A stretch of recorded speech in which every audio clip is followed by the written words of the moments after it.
Thomas Reed woke before sunrise, as he always did. Habit had trained his body to meet the morning while the streets were still quiet and the light was soft like a whisper. He brewed a small pot of coffee and stood by the window while it steamed, watching the city stretch awake. He had set out his suit the night before, a dark blue jacket that still fit his shoulders, a white shirt pressed flat, and a tie the color of autumn leaves. He wanted to look like the man he had always tried to be: steady, respectful, ready to keep his word. Today, of all days, his word mattered. He moved carefully, not rushing. At 82, each step had its own rhythm. His cane, made from smooth ash wood, clicked gently against the kitchen tile and then the hallway floor. On the table waited two things, a worn black and white photograph and a folded letter with soft edges. He slid both into the inside pocket of his jacket with a care that felt like prayer. The photo showed two young soldiers with muddy boots and two big shadows. The letter carried a promise signed in neat script. He tapped the pocket once, a small check that everything was still there. He looked into the mirror near the door, adjusting his tie. The glass reflected an old black man with careful eyes, a silver line of hair around his head like a ring of light. He studied the way his jacket laid across his shoulders, the way his collar sat against his neck, and he gave his own image a small nod. It mattered to him to arrive neat and calm. Dignity, his mother had told him, was something a person could carry anywhere. He picked up his hat from the hook, turned off the light, and stepped into the hallway with the quiet grace of someone who had been practicing good manners his whole life. Outside, the air was cool and smelled like wet leaves. He walked down the steps and felt the soft give of the morning under his shoes. A bus rumbled up the avenue, and he raised his hand. When he climbed aboard, the driver glanced at the polished shoes and the careful suit and said, "Big day." Thomas smiled politely and said yes, it was. He took a seat near the front and held his cane steady. The city moved past in slow frames, a bakery lifting its shutters, school children in bright backpacks, a jogger pausing to tie a shoe. He watched it all with the fond eye of someone who had learned to love ordinary scenes. The ride gave him time to breathe. He thought of the man he was going to honor, General Jonathan Hale, and how strange it felt to say general about the boy he had once known as simply John. Memory has a way of lining up like a quiet parade. He did not dwell on battles or loud moments, he allowed only the gentle pieces to walk through, a shared canteen on a hot day, a joke told in a whisper that made tired faces soften, a hand on a shoulder that said, "I'm here." Thomas was not a man to decorate the past with big stories. He trusted the small truths. They were enough. He took the bus to the train and the train to a stop near the National Cemetery. The crowd grew as he walked. He saw families in dark suits, officers in dress uniforms, and many faces that carried the same mix of sadness and pride. The cemetery gates rose ahead, black iron against the pale sky, and beyond them lay row after row of white markers, each one a name and a date and a story. A gentle breeze moved through the tall trees, and the leaves made a sound like quiet applause. Thomas paused a moment at the entrance to take it in. He inhaled, slow and steady, holding the smell of cut grass and cold stone. Near the gate, people gathered in soft clusters. There were signs for guest check-in and an area marked for protocol. A low murmur ran through the air, greetings, condolences, the rustle of paper programs. Somewhere farther in, a brass band was tuning, the notes sliding like careful steps. Thomas stayed a little apart and reached into his pocket for the letter again. He did not open it, he already knew every word, but he touched its fold. He had promised to return something, and he had promised to say something, and he meant to do both with a clear voice. He looked up and let the breeze cool the warmth at the corners of his eyes. He adjusted his hat and walked toward a bench near a tall oak. The bark was furrowed and strong under his fingers. He sat down and watched the lines form and reform in front of a table where two young attendants checked names. He did not feel impatient. He had arrived early so he could move at his own pace.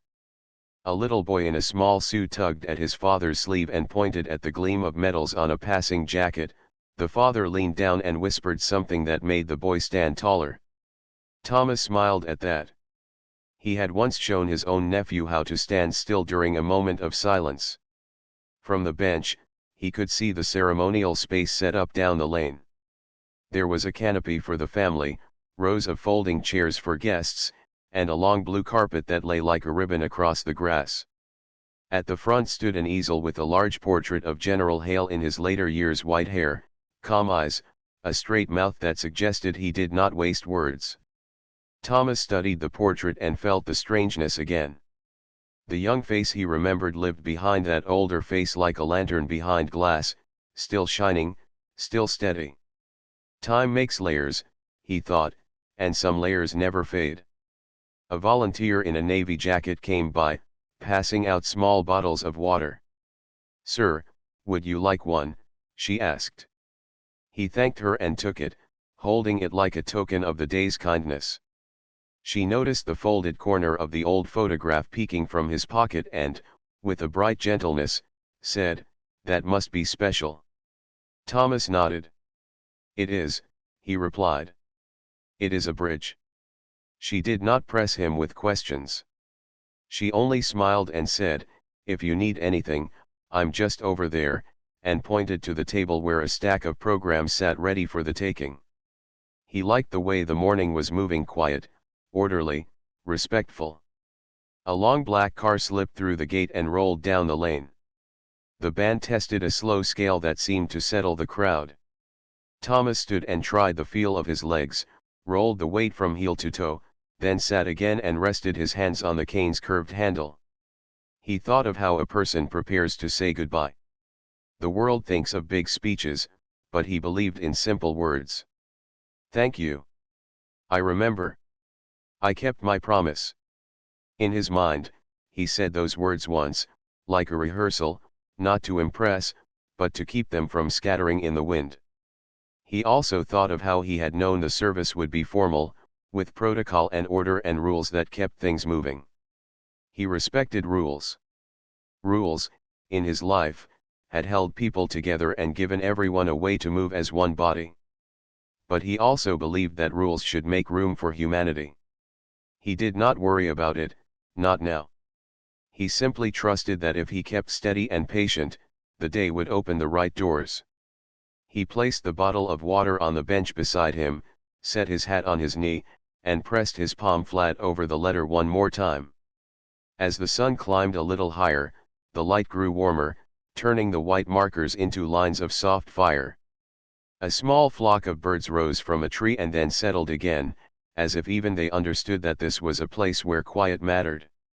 Thomas looked at the people coming in: a woman with a ribbon on her lapel, a man with a pin shaped like a star, a pair of friends holding hands. He felt neither alone nor crowded. He felt like part of a circle that had been drawn before him and would remain after him, a circle of memory and respect. He was grateful for that. He wanted to add his small, bright line to it. He stood at last and smoothed his jacket. The time for sitting had ended, the time for moving forward had begun. He stepped carefully away from the bench, found the path with his cane, and joined the slow stream of guests. The world seemed to hold its breath just a little. He could hear the soft crunch of shoes on gravel, the whisper of pages as programs opened and closed, the dignified hush that happens when many people choose silence at the same time. He approached the check-in area with a calm heart. The photo and the letter rested against his chest, exactly where they were meant to be. He did not plan out what he would say when he reached the table. He would speak plainly, give his name, and say he had come to keep a promise. He would share the photo if asked and, if there was time, mention the short story behind it, using gentle words that would keep the morning whole. He was not there to make a scene or ask for anything grand. He was there to honor a friend and to return something that never truly belonged to him. With that thought steady inside him, Thomas stepped into the small line and folded his hands over the head of his cane, ready for whatever the day would ask. Thomas reached the check-in table with the calm patience he had promised himself. Two attendants stood behind it, young, focused, and kind in the way people are when they are trying to do a careful job. A tablet sat between them. One of them, a woman with a neat bun and a gold name pin that read Priya, looked up with a small, professional smile. "Good morning, sir. May I have your name?" He gave it clearly. She typed it in. Her eyes moved in small left-right motions as the screen refreshed.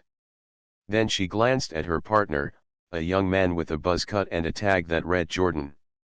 Jordan checked a paper list and then the tablet again.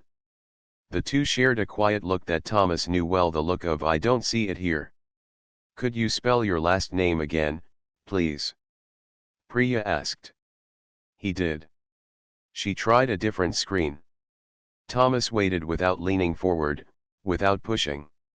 He knew how stress at a gate could make people feel hurried and unsure.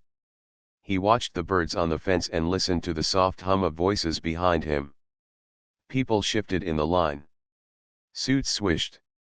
Somewhere, a trumpet tested a low note. "I'm not finding it," Jordan said at last.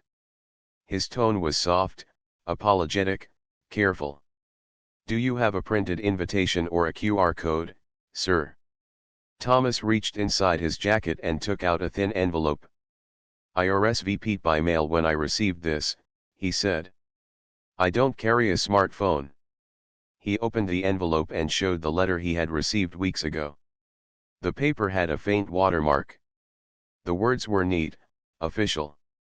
Priya studied the letter, compared the event details with her screen, and nodded. "This is the right event," she said, "and the date and time match. But your name isn't in the guest system yet." "Sometimes mailed RSVPs lag," Jordan added. "It happens when the event is large." His voice had the sound of someone repeating a phrase he'd been trained to say, but it did not feel cold. "I'll call protocol and see if they can confirm." Thomas nodded and thanked them. He kept his hand resting lightly on the head of his cane. He had learned long ago that his own mood could help the mood of a room. Calm spreads.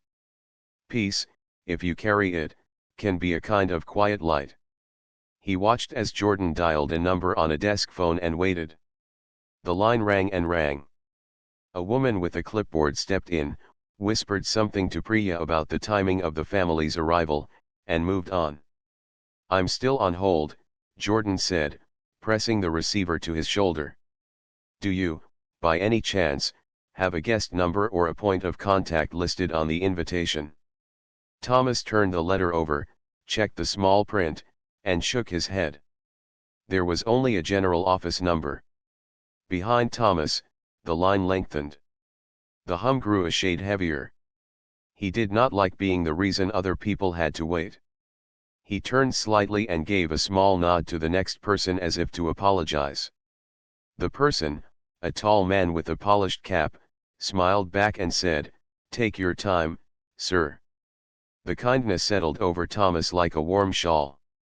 He breathed easier. The phone went to voicemail. Jordan hung up and tried a different number. "We'll get you sorted," he said. "There's just a lot moving at once." The words were kind but felt like a thin bridge over a wide river. Thomas slipped the old photograph from his pocket and held it with care. Two young men stood in a muddy field in that picture, one grinning, one serious, both trying to look strong. The gloss had faded, but the moment had not. He did not wave the photo around. He simply held it in his hand, a steady weight that kept his heart from floating off. A woman in a dark uniform came up to the table. Her shoulder stripes and clipped steps said she was in charge of the entry flow. "How are we doing?" she asked. Priya explained the situation in a calm stream. The woman, whose badge read Carter, looked at Thomas's letter, then at the tablet, then at the line. She checked her watch, the kind with a second hand sweeping in smooth circles. "We need to keep the line moving," she said. "Sir, would you mind stepping to the side for a moment while we sort this out? We have a public viewing area over there."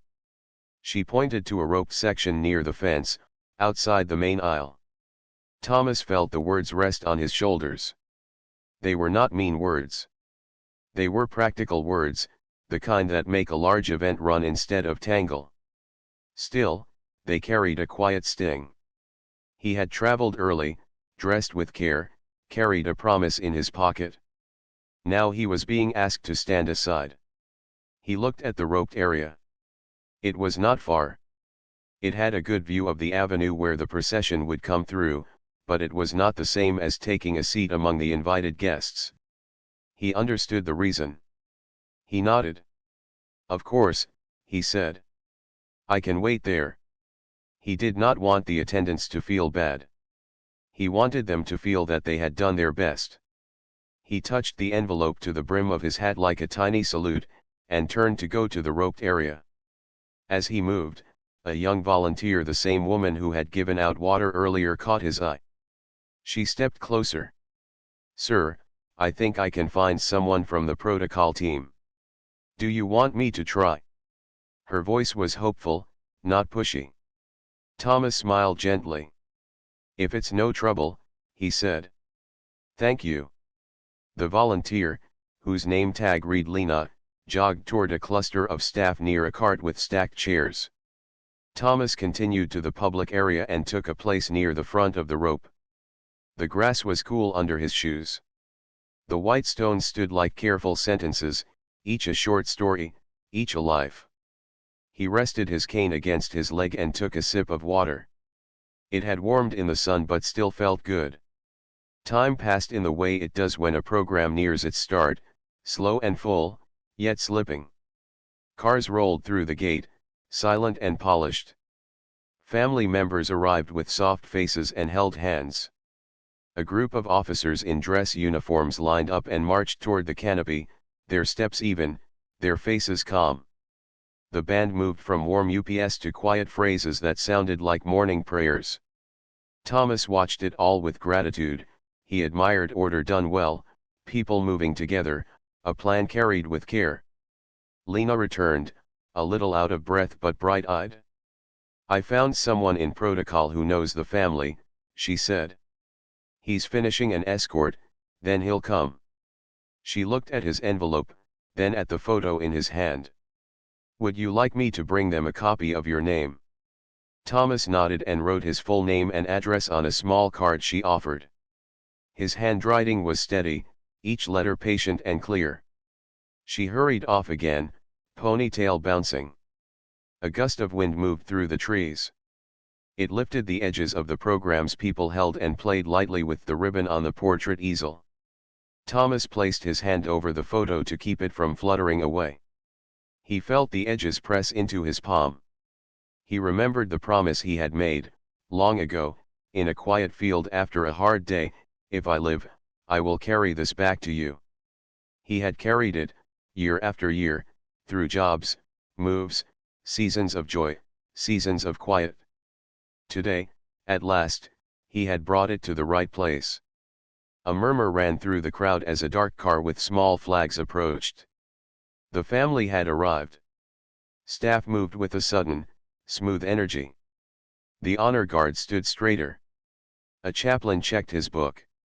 A photographer lifted his camera and lowered it again, waiting for the right moment. The roped area filled with neighbors and visitors who had come to pay their respects from a distance. A boy on his father's shoulders pointed at the uniforms and whispered questions. The father answered with gentle words and a hand on the boy's ankle. Jordan came over to the rope, his face apologetic. He had left the desk to speak to Thomas in person, which mattered to Thomas more than he could say.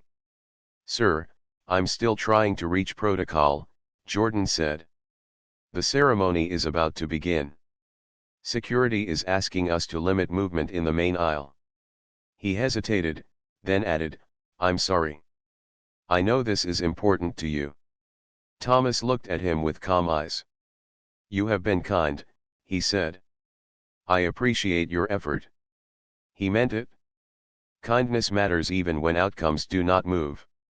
He could see the front rows now, filling with people who had clearly known the general well, former colleagues, community leaders, neighbors who had grown older with him. The canopy cast a soft shade over them. A gentle hush spread as the master of ceremonies took his place. The band's sound settled like a warm blanket. A program official lifted a hand and gave a small signal. The day had reached its center. Lena appeared at Thomas's side again, holding a small walkie-talkie. "I spoke to a colonel," she said, voice low with hope. "He's across the field. He asked for your name. I gave it. He said he'll try to get someone to confirm." She lifted the walkie and tried to speak. Static cracked, then cleared, then crackled again. Thomas watched her try different buttons. He knew that even good systems hiccup when the air gets full of signals and nerves. "Thank you," he said. "You've done more than enough." He looked down at the photograph again and, on a quiet impulse, turned it over. On the back, the old pencil note waited, a date, a place, and a message to Jay. He traced the letters with one finger, as if he could smooth time like cloth. The note did not ask for glory. It only fixed a memory to the page, a simple truth: one person had stood for another at a hard moment, and life had continued because of that. He slipped the photo back into his pocket and felt the letter beside it. He thought of how many letters had moved through the world and changed it in small ways: letters in pockets, letters in drawers, letters kept under pillows and in jars. Words travel. Promises do, too. From the loudspeaker, a gentle voice asked everyone to rise. People stood. A flag shifted in the breeze. Thomas stayed where he was, straightening as best he could. A wave of feeling moved through him, not sadness exactly, not pride only, but a steady mix of both. He had not come to be seen. He had come to see. He had come to say thank you. He had come to return a small piece of the past to the family it belonged to. Then came the part that was hardest to swallow. A security staff member approached the rope with a polite but firm expression. "Sir, during the procession, we need everyone to remain behind this line," he said. "Please don't cross into the main aisle." He was doing his job. Thomas nodded. "I understand," he replied. The staff member glanced at the cane, then at the envelope, then at Thomas's eyes. Something soft flickered there, a human understanding that did not change the rule but warmed it. "Thank you for being here," the staff member added quietly. "I'm sorry for the confusion." Thomas smiled. "Thank you," he said. The staff member stepped away. The band began a slow, measured hymn. The sound drifted across the field like a river at dusk. People bowed their heads. A few birds rose and circled, then settled again in a tall pine. The world felt held. Thomas let the notes wash over him. He felt neither angry nor defeated. He felt a gentle ache and a strong resolve. If this was as close as he could get, he would still keep his promise in the best way he could. He would wait. He would find the right person after the service and explain with patient words and steady eyes. A breeze lifted the corner of the rope and made it tap softly against the post. Thomas placed his hand on the post to still it. He noticed a simple detail there: someone had tied a small knot in the rope where it had frayed, an everyday fix that kept things together. It made him think of all the tiny knots people tie in their lives to keep memory from coming loose: a note in a wallet, a photo in a pocket, a story told at a table before bed. He was here to tie one more knot. He looked toward the canopy one more time, toward the portrait of the general with the steady eyes. He imagined saying the words he had practiced, clear and plain. He pictured placing the photo and the letter into a careful hand and watching them join the family's keepings. He pictured walking away lighter, the promise finally delivered. The image steadied him. Across the field, near the service road, an officer in a peaked cap turned and scanned the crowd, as if searching for someone. Thomas did not notice him yet. He kept his eyes on the long blue carpet and the people who would soon walk its length. He breathed in. He breathed out. He stood with a quiet dignity that belonged to him and to no list. And though he had been asked to wait on the side, he held himself like a guest of honor in his own small circle, ready for the day to open, in its own time, the door he hoped to pass through. The officer in the peaked cap had the careful eyes of someone who notices small things. He stood near the service road, checking positions, listening to his radio, measuring the time between each cue. A line of cars slowed. The band rested on a final note. The officer let his gaze travel across the crowd and land, briefly, on the roped area. There he saw Thomas, steady, dignified, whispering to the photograph in his hand as if reminding it of something simple and true. The word Thomas said was quiet, almost lost to the breeze. But the officer heard it. It was a name that was not a name, a call sign from long ago. Blue 6. It was not printed in the program, not spoken in speeches. It was the kind of small code that only people who had been there would know. The officer felt a quick, gentle shock. He looked again at Thomas, at the old suit, at the calm face, at the way the man's hand rested protectively over the pocket that held the photo and letter. He moved toward the rope, polite and unhurried so as not to draw attention. The volunteer, Lena, saw him coming and stepped in, bright and ready. "Colonel," she said, reading his rank on his shoulder. "This is the gentleman I radioed about." The colonel, his name tag read Bennett, offered a small nod. He addressed Thomas in a voice that held both respect and care. "Sir, I'm Colonel Bennett with the protocol team. I heard you use a term Blue 6. May I ask how you know that?" Thomas looked into the colonel's face and saw no sharpness there. Only curiosity and a sense of duty. He answered in the way he believed such questions deserve. "It was the call sign for our squad leader," he said softly. "He did not like to be called by rank when things were hard. So we used the radio name. It made us feel like we belonged to one another." The colonel's eyes moved, small and thoughtful. "That lines up with a story I heard once," he said. "A story not many people know." He glanced toward the canopy where the family now sat, toward the band, toward the master of ceremonies waiting for his signal. Time was tight. He felt the pull of two good things at once: keep the program smooth, honor the man in front of him. "Sir," he asked gently, "do you have something you wish to give the family?" Thomas placed his hand over his pocket and nodded.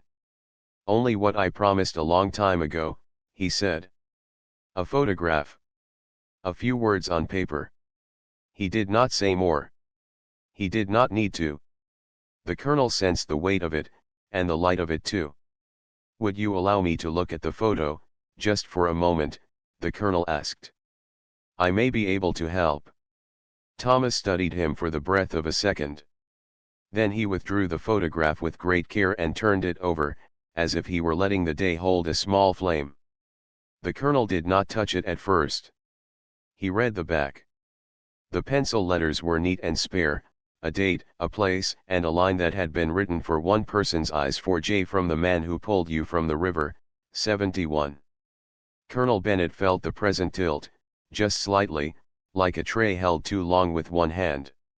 He had heard that line once in a quiet room years before, told as a story about quiet courage. He had not known the name of the one who wrote it. He looked up, and his voice softened further. "Sir, may I carry this to the presiding officer for a quick look? I will bring it right back." "I promise." Thomas nodded. "You may," he said. "Please keep it safe." Bennett did not slip the photo into a pocket or folder. He carried it in both hands, flat, like a small, important book. He moved with purpose yet without haste, signaling briefly to a staff member to cover his post. Lena stayed with Thomas, shoulders squared, as if her nearness could be a kind of shade. Under the canopy, General Avery sat one row behind the family, close enough to speak with them if needed, far enough to hold the structure of the ceremony. He was tall but not imposing, the kind of leader who made a space feel steadier by entering it. His uniform was formal, crisp, and quiet, nothing on it shouted. An aide stood nearby holding the program and a small folder that contained remarks and timings. The general checked his watch, then the rows, then the path the caisson would take when it entered. Colonel Bennett approached, saluted, and spoke in a voice meant for one person only. "Sir, a guest was held at the rope. He used the call sign Blue 6. He carries this." He held out the photograph. General Avery did not take it yet. He looked at Bennett's face and saw that the colonel believed this mattered. Then he lifted the photo by the edges. The front showed two young men in a muddy field, one grinning, one serious. He turned it over and read the writing. The pencil marks were clean despite the years. The words reached back into a place inside him where old stories are kept. Years ago, when General Hale had mentored him, there had been an evening in a quiet office with one lamp on. Hale had spoken in that low voice of his about a day by a fast river, about someone slipping, about a hand refusing to let go, about a rope and a calm command, about breath given back. There had been no flourish. Only gratitude. "I owe my years to a man who would not let water have me," Hale had said. He did not want a medal. He wanted quiet and a promise kept. Avery had remembered the exact phrasing because of how simply it landed.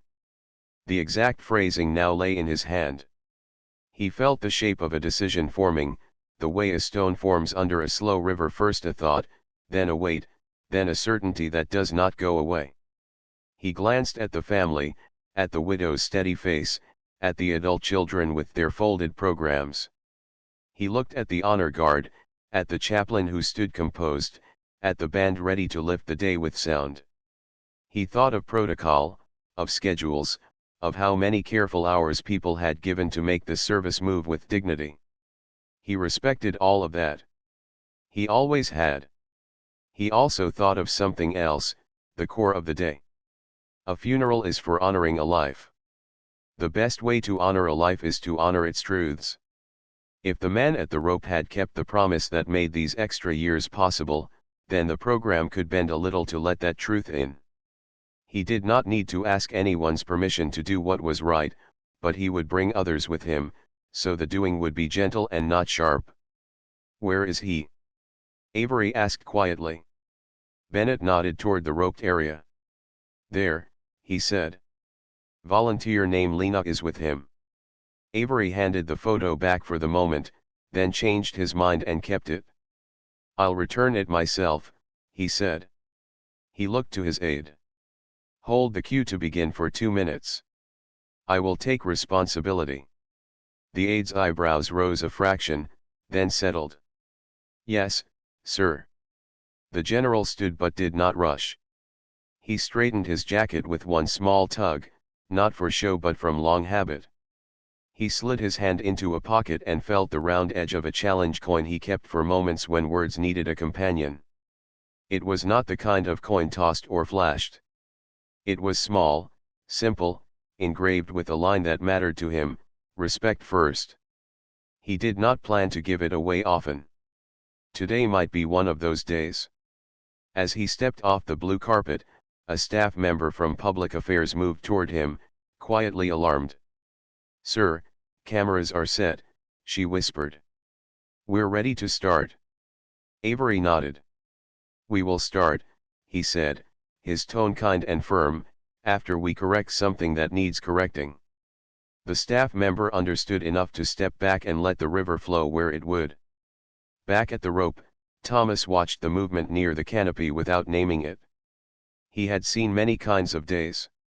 He did not assume. He stood with his good posture and his quiet eyes and his hand on his cane, and he thanked Lena for standing with him as if her presence were a chair offered to a tired person. She smiled and said it was nothing. But they both knew it was something. Colonel Bennett returned first, close enough to speak without being heard by the larger group. "Sir," he said to Thomas, "the presiding officer has seen your photo.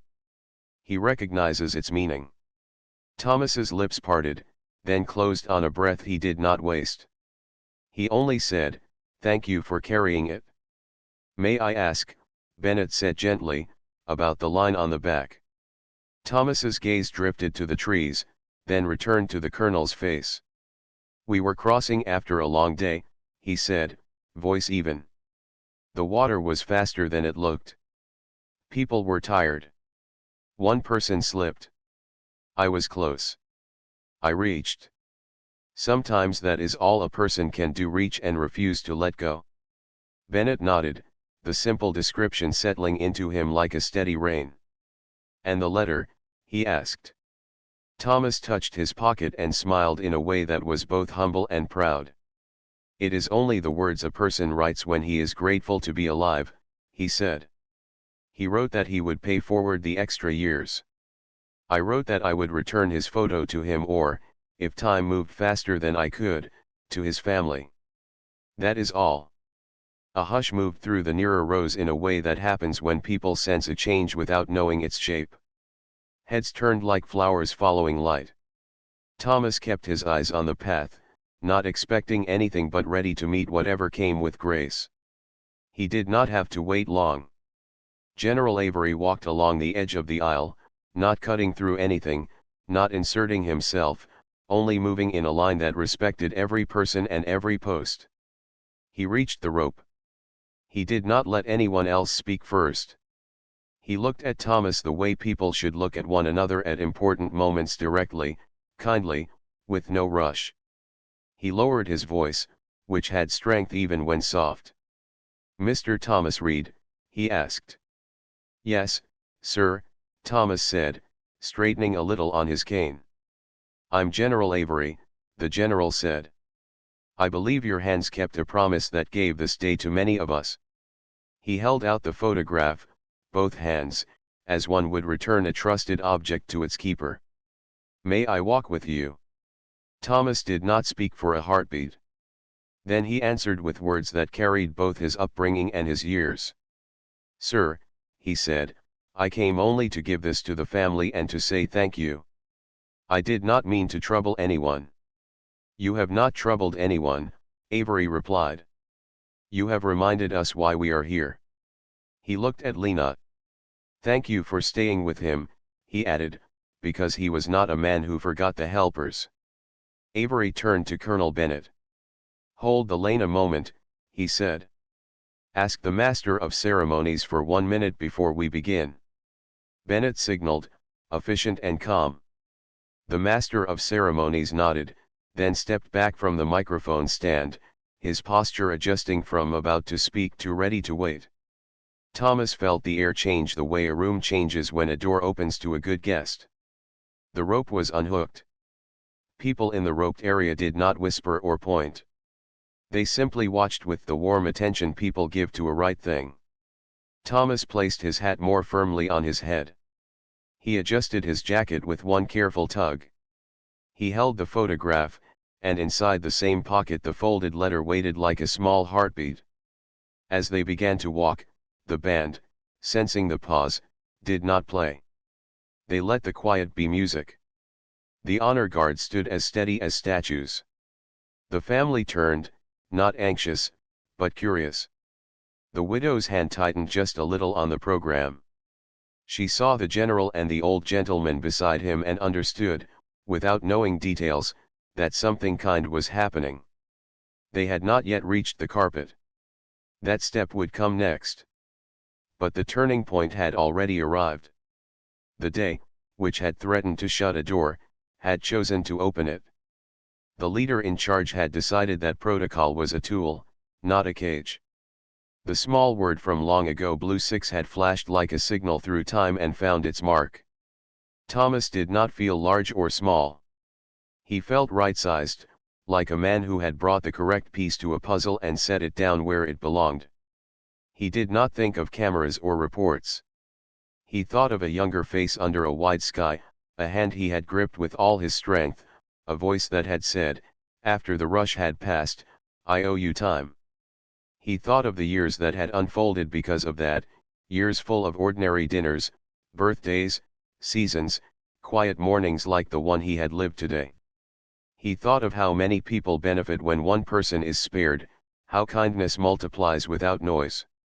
General Avery glanced at him and gave the smallest of nods, a leader's way of saying, "We will do this gently." The aisle ahead seemed to lengthen and grow soft, like a path through tall grass. In a moment, they would step onto the blue and the ceremony would bend, just a little, to make room for a promise kept. General Avery and Thomas reached the edge of the blue carpet together. The band held the last soft note of quiet. The honor guard kept their stillness. The master of ceremonies waited with his hand near the microphone, eyes on the general. A few cameras adjusted their lenses toward the aisle, their red lights blinking like small hearts.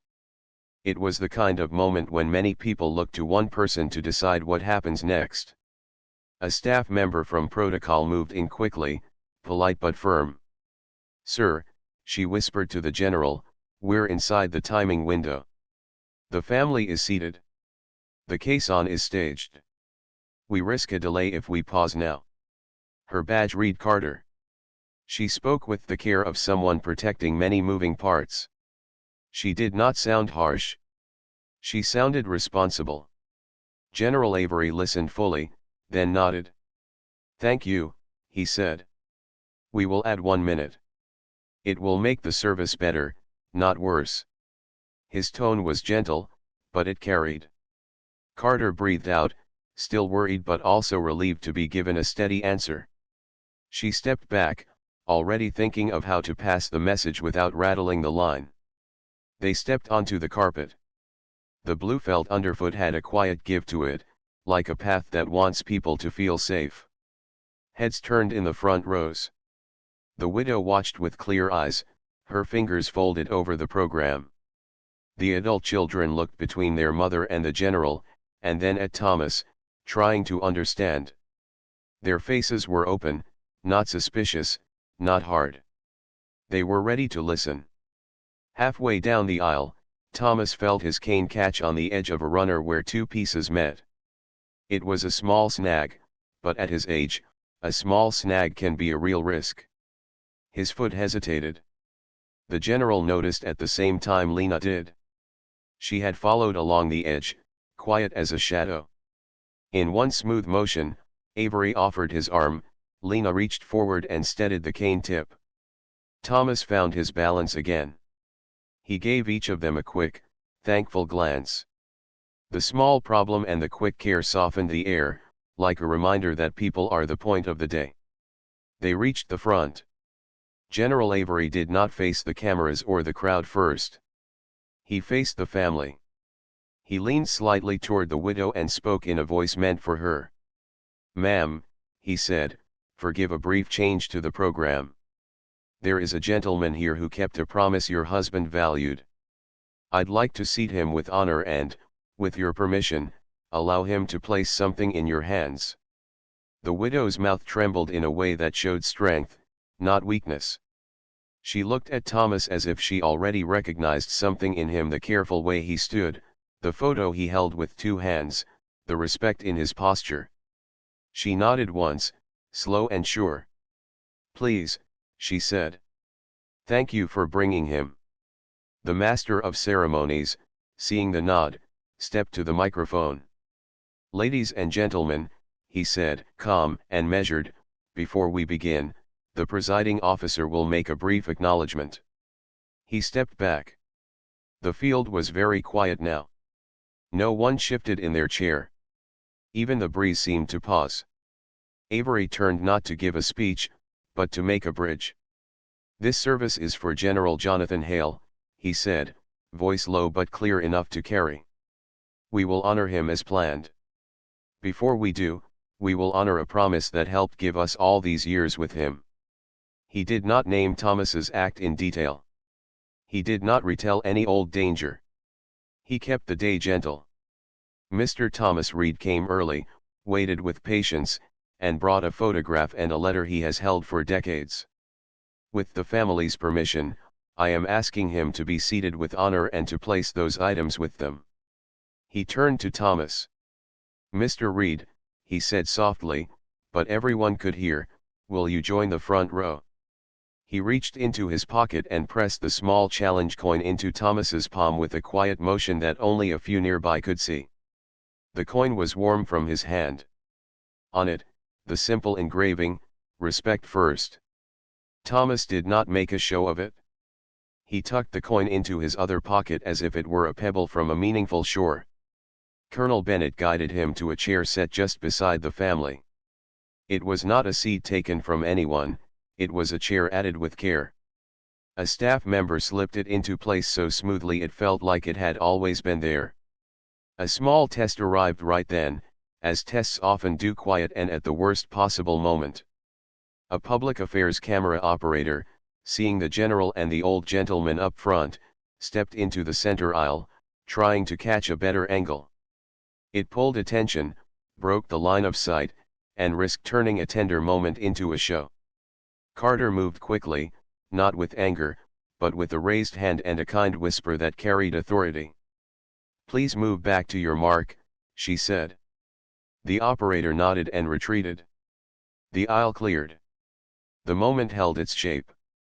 General Avery invited Thomas to step forward to the widow. Thomas stood slowly, making sure his movement was sure and unhurried. He took the photograph from his pocket and turned it so the front faced the family, the two young men in a field, one grinning, one serious.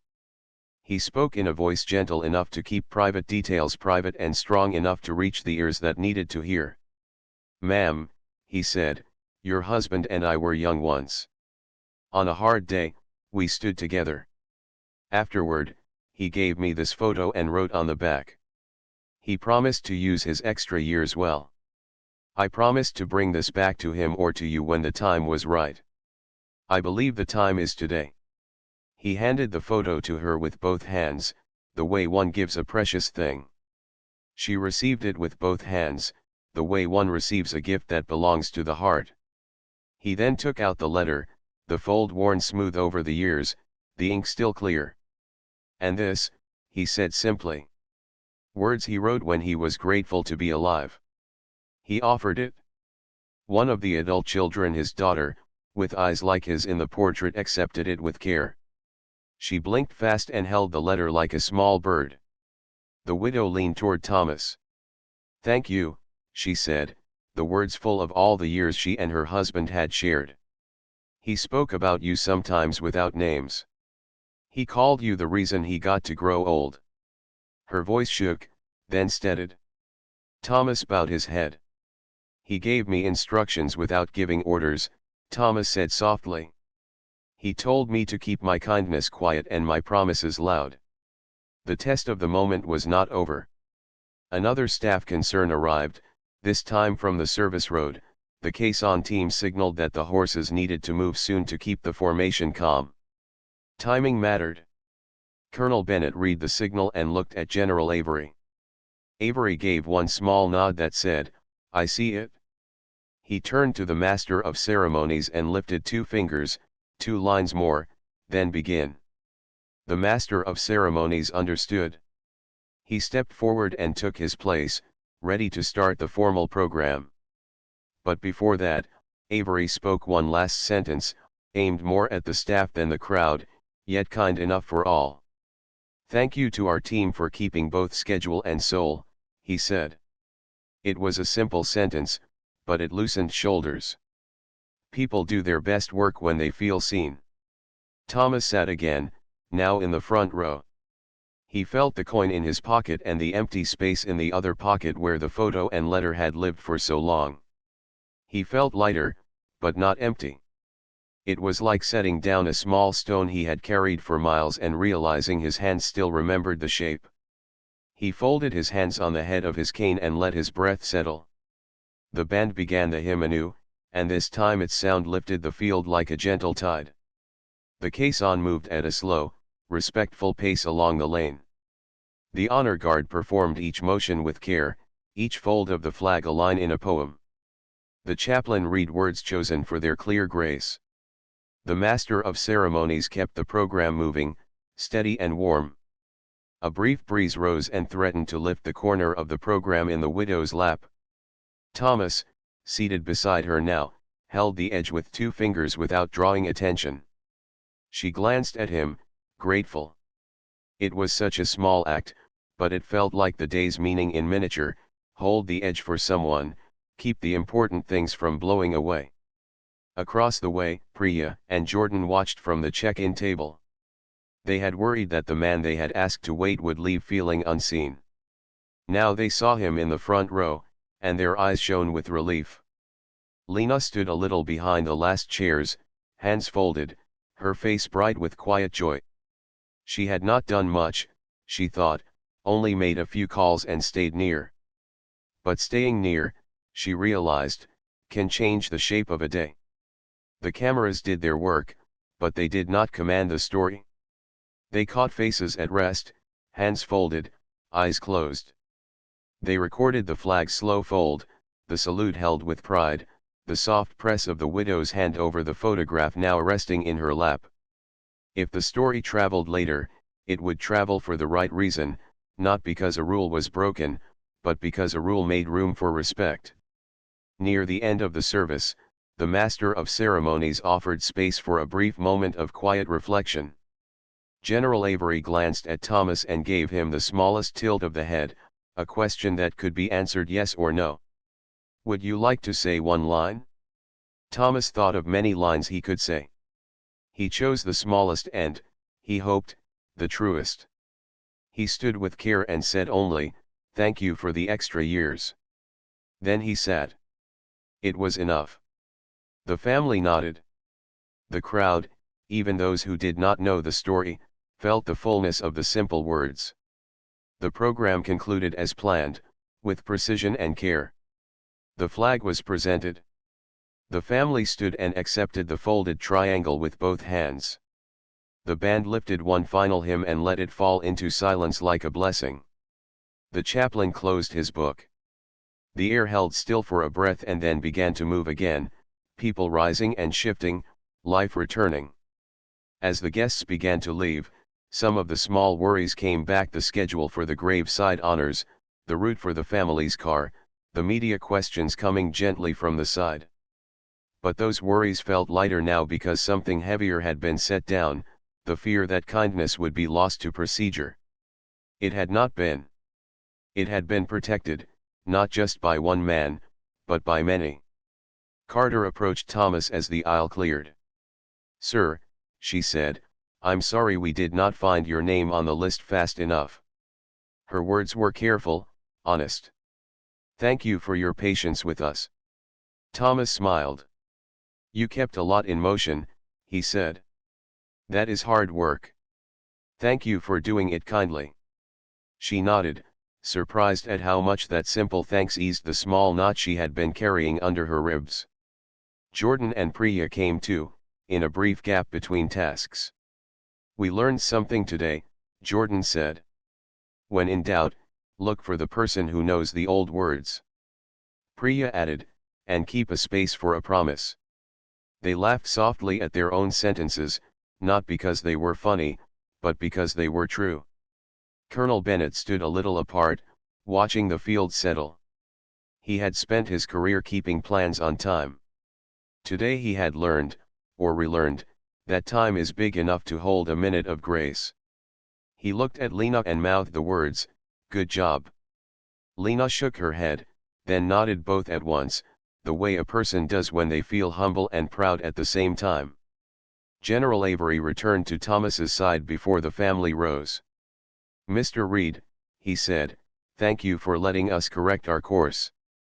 Thomas looked at him, eyes bright. "You did not bend the day," he said. "You straightened it." The general smiled, small and real. "Sometimes the straight line is the one that passes through a person," he said. "Thank you for being that person today." The test had been real, a schedule, the eyes of a crowd, the pull of cameras, the weight of rules, the risk of a small stumble becoming a larger one. But the day had learned what it needed to learn. Plans matter. People matter more. And when the two meet with respect, both become stronger. The service had not broken. It had deepened. Thomas sat one moment longer to feel the lightness of his pocket and the warmth of the coin. He did not consider it a reward. He considered it a reminder, round and simple, respect first. He pressed his palm over it and nodded once to himself. He had come to give something away. He was leaving with something, too, not metal, not words, but the knowledge that a promise kept can still change a room, even after many years. The band packed their instruments. The honor guard stepped off with quiet steps. The family rose, gathered the photo and letter, and held them close. The day continued, but it did so with an extra thread in its weave, a bright one that would not fade. And if anyone asked later what had happened at the start, those who were there would answer in simple speech: a promise spoke, a rule listened, and respect led the way. The service ended with the same calm it began with. People stood in small groups, speaking in soft voices, careful not to let the day turn loud. General Avery stepped back to give the family space. Thomas stayed in his chair for a moment longer, feeling the quiet settle into his bones the way warm tea settles into a cold hand. The coin in his pocket felt like a tiny sun. He touched it once and then let it be. The widow rose, still holding the photograph. She walked to Thomas with her daughter beside her. Up close, her eyes were kind and steady, the kind of eyes that carry many years without hard edges. "Mr. Reed," she said, "would you join us under the oak for a moment?" Thomas stood carefully and nodded. He followed them a few steps to a patch of shade where the ground felt cool and sure. They did not ask for details that would turn memory into theater. They asked only what mattered. "How did he speak that day after?" the widow asked. Thomas smiled, small and real. "Like himself," he said. "Plain and grateful." The daughter held the letter as if it were a delicate leaf. "He used to say," she whispered, "that someone gave him the gift of time. He never said who. I think he wanted to protect your quiet." Thomas looked at her with pride that was not about himself. "He used his time very well," he said. "I could see that from far away." General Avery joined them then, not to lead, but to offer help if needed. "Ma'am," he said to the widow, "our team can arrange for these items to be preserved if that is your wish." She nodded. "I would like that," she said. She turned to Thomas. "May we scan the photograph and letter and return a copy to you?" Thomas smiled. "Yes," he said. "The original belongs with you. A copy will be more than enough for me." Colonel Bennett appeared with a small folder and clean cotton gloves, the kind used when handling old things. He moved with the respect of a person stepping across a library floor. The widow slipped the photo and letter into the folder herself. "Thank you," she said to him. Bennett bowed his head and said, "We will keep them safe." He glanced at Thomas with a look that said, without words, "I am glad the day found you." Nearby, Priya and Jordan waited, not wanting to interrupt, but hoping to say goodbye properly.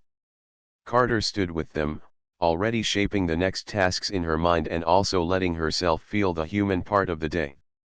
Lena hovered a little closer, hands folded, eyes bright, the way a person stands when their heart is full. A reporter approached the edge of the group, stopped by a polite hand from Public Affairs. "Please allow the family a moment," the staffer said. The reporter nodded and waited from a distance. He had seen many events, but something in the scene told him the best part would not be in a headline. He put his notebook away and simply watched with respect. When it felt right, the widow reached for Thomas's hand with both of hers. "He would have wanted to thank you often," she said, "but I think he trusted this day to do it once, the right way." Thomas squeezed her hands, gentle and sure. "He thanked me when he lived well," he said. That was enough. The family moved toward the cars. They did not hurry. They walked with the pace of people who know that love changes the measure of time. Thomas stepped back to let them pass, then turned to the small team who had stood with him. "Thank you," he said to Carter. "You kept order with care." Carter's shoulders eased. "We will do better with mailed replies," she said. "We are already writing a plan." Thomas nodded. "Plans are good," he said. "People are better. You balanced both." He thanked Priya and Jordan next. "You tried every number," he said. "That effort matters." Priya smiled. "We're adding a handwritten ledger for mailed RSVPs," she said. "A real book, with a pen, right by the tablet." Jordan added, "And a note on the gate, if you served with the honoree and mailed your reply, please tell us. We will help you." Thomas's eyes warmed. "Small words can open big doors," he said. He turned to Lena last. "You stayed near," he said. "Sometimes that is the whole job." Lena laughed softly. "My grandmother says the same thing," she said. "Stay near, stay kind." Thomas touched the brim of his hat to her, a tiny salute that felt like passing a candle to a younger hand. General Avery rejoined them for a brief moment. "We'll hold a quick debrief this afternoon," he told Carter and Bennett. "Capture what worked. Fix what didn't. Write it down so the next team can do it on purpose." He looked at Thomas. "We'll also file a note with the cemetery staff," he said, "so that elders and veterans who arrive with mailed invitations have a clear path to a seat." Thomas nodded. "Make the path clear," he said. "People will walk it?" Bennett checked his watch. Logistics still needed tending.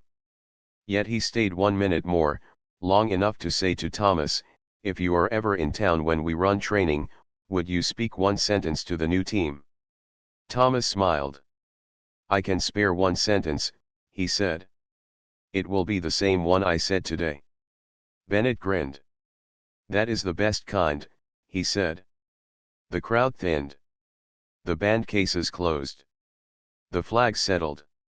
Thomas began the slow walk toward the gate. The rope at the public area hung still now. He touched the post gently as he passed, a private goodbye to the small knot he had noticed earlier. On his way out, he stopped by the check-in table. Priya handed him a program to keep, and Jordan offered a bottle of fresh water for the road.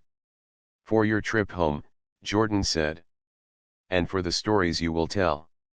Thomas slipped the program into his inner pocket, where the photograph had lived.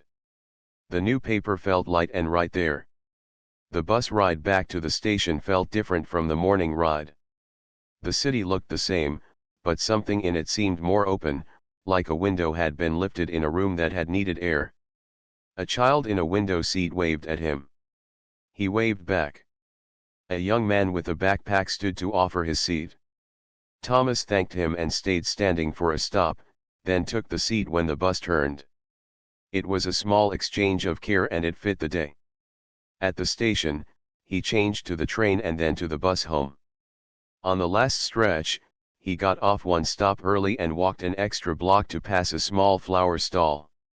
He bought a single white lily. The woman at the stall wrapped it in brown paper and tied it with string. "For someone special?" she asked. "For a promise," Thomas answered. She tilted her head, not understanding, and smiled anyway. He tucked the lily into the crook of his arm and continued on. At his building, the doorman looked up from a crossword puzzle. "Sharp suit, Mr. Reed," he said. "Big day." Thomas nodded. "A good day," he said. He took the elevator to his floor, stepped into his quiet apartment, and set the lily in a glass on the kitchen table. He took off his jacket and hung it with care. He placed the coin on a small dish beside the photo of his mother. Under the dish lay a folded scrap of paper with her words from long ago in his own hand, "Dignity is something you can carry anywhere." He sat down and wrote a few notes, the kind of simple thank you letters that he liked, one to the widow and her children, one to General Avery, one to Colonel Bennett, one to Carter and the check-in team, one to Lena. He kept each note short and clear. He told each person exactly what they had done that made the day better, a choice, a call, a small touch, a pause. He addressed the envelopes and placed them by the door for the morning mail. As evening fell, the light in his window went gold. He called his nephew and told him the story in simple terms, not to lift himself up, but to show how a promise can ripen for many years and still be sweet. The nephew listened without interrupting, as Thomas had taught him. "Uncle," he said at the end, "that line you said thank you for the extra years, that's a good line to use on a normal day, too." Thomas chuckled. "Most days are normal," he said. "That's why the line works." 2 days later, an envelope arrived from the cemetery office. Inside was a short note on thick paper. It thanked Thomas for his patience and explained 2 small changes, already in motion: a legacy guest verification step for mailed replies, and a simple card at the gate for people who served with the honoree, so they could be seated without delay while the system caught up. At the bottom, in blue ink, someone had added, "We will remember to look for the person, not just the pass." Thomas placed the note in a drawer where he kept recipes, poems, and other useful things. A week after that, a small package came from the family. Inside was a framed copy of the photograph and the letter, both scanned with care so that even the pencil marks showed clearly. There was also a handwritten note from the daughter. "We are placing the originals in our family archive," she wrote. "Your copy is for your wall, if you wish. My mother asked me to add this. Thank you for giving us our father's years." Thomas held the frame for a long time. He did not hang it that day. He leaned it on the mantel and let it lie there until it felt like part of the room. Carter held a debrief with her team and wrote clear instructions for future services: keep a paper ledger for mailed RSVPs, assign 1 volunteer to scan the public area for elders or veterans who may need help, empower that volunteer to find protocol quickly, add a quiet seating option when a story appears that belongs at the front. She sent the memo to other sites. She did not take credit. She listed names: Priya, Jordan, Lena, Bennett, Avery, and one more Thomas Reed, who reminded us that schedules serve people, not the other way round. Lena received a small card in the mail, written in careful script. "Thank you for staying near," it said. She taped it inside her locker door, near a photo of her grandmother. When shifts were hard, she touched the card and felt her breath even out. General Avery framed a short line from his notes and placed it on his desk: "Respect first." He used it in meetings when choices grew tight. He used it at home when life got busy. The line did not solve every problem, but it showed him where to start. As for Thomas, he returned to his steady days. He walked each morning before the streets filled. He visited the small library on the corner and returned books on time.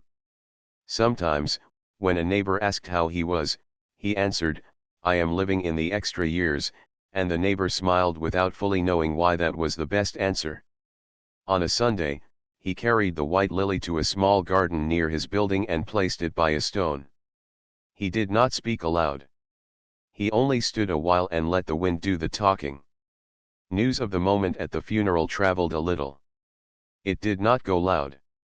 It went gentle, the way good stories sometimes do.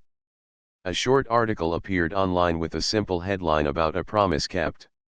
It did not name the old call sign. It did not chase drama.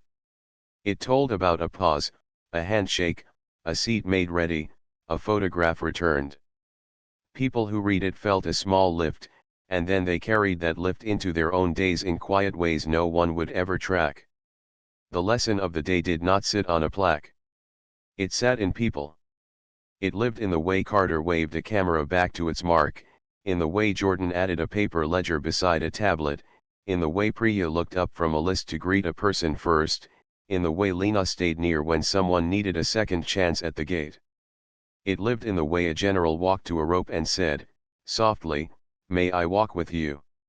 It lived, most of all, in the way a man kept a promise in his pocket for many years and then, at the right time, let it go. Thomas often thought of that part, the letting go. He had carried the photo and letter like a small lantern for a long time. Putting them in the family's hands did not put out the light. It moved the light to the place it belonged. He still felt it, warm on his palm when he held the coin, warm on his heart when he walked by the oak tree in his own neighborhood and listened to the leaves. He knew, deep and simple, that respect had led the way that day. The rules had followed. And because of that, everyone went home a little more sure of the right shape of things.